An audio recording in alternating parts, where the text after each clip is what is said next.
ശുക്രരേഖ അഥവാ വെള്ളിരേഖ കാണപ്പെടുന്നത് ശുക്രമണ്ഡലത്തിലല്ല, അത് വ്യാഴമണ്ഡലത്തിന്റെയും ശനിമണ്ഡലത്തിന്റെയും ഇടയിലായിട്ടാണ്.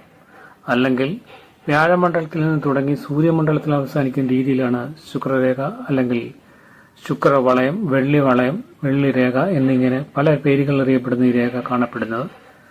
ഇന്ന് ഹസ്തരേഖാശാസ്ത്രത്തിൽ നമ്മൾ നോക്കുന്നത് ശുക്രരേഖയെ പറ്റിയാണ് നമ്മൾ ഇന്ന് വിശദമാക്കുന്നത്. എന്റെ പേര് സൈലേഷ് സാരംഗസ്വാമി, ജ്യോത്സ്യരാണ്.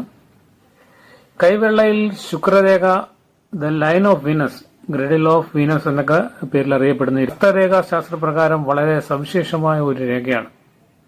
പ്രധാനമായും ഒരാളുടെ വികാരങ്ങൾ, പ്രണയം, സർഗാത്മകത, ആഡംബര ജീവിതം എന്നിവയുമായിട്ടാണ് ഈ രേഖ ബന്ധപ്പെട്ടിരിക്കുന്നത്. ശുക്രരേഖ കൈപ്പത്തിൽ ഉണ്ടാക്കുന്ന പ്രധാന ഫലങ്ങൾ നമുക്ക് നോക്കാം. ഉയർന്ന വികാര തീവ്രതയാണ് ഇത്തരക്കാരിൽ കാണപ്പെടുന്നത്. ഇത്തരക്കാർ വളരെ പെട്ടെന്ന് വികാരാധീനരാകുന്നവരും മറ്റുള്ളവരുടെ വികാരങ്ങളെ വേഗത്തിൽ തിരിച്ചറിയുന്നവരും ആയിരിക്കും. ഇനി മറ്റൊരു കാര്യം നോക്കിയാൽ ആകർഷണ ശക്തിയാണ്. മറ്റുള്ളവരെ ആകർഷിക്കാനുള്ള പ്രത്യേക കഴിവ് തന്നെ ശുക്രരേഖ കൈവെള്ളയിലുള്ളവർക്ക് സാധാരണയായി കണ്ടുവരാറുണ്ട്. ആഡംബരപ്രിയമാണ് മറ്റൊരു പ്രത്യേകത. നല്ല വസ്ത്രങ്ങൾ, നല്ല ഭക്ഷണം, സുഖസൗകര്യങ്ങൾ നിറഞ്ഞ ജീവിതം എന്നിവയോട് ഇവർക്ക് വലിയ താല്പര്യമായിരിക്കും.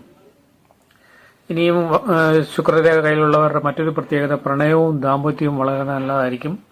പങ്കാളിയോട് അങ്ങേയറ്റത്തെ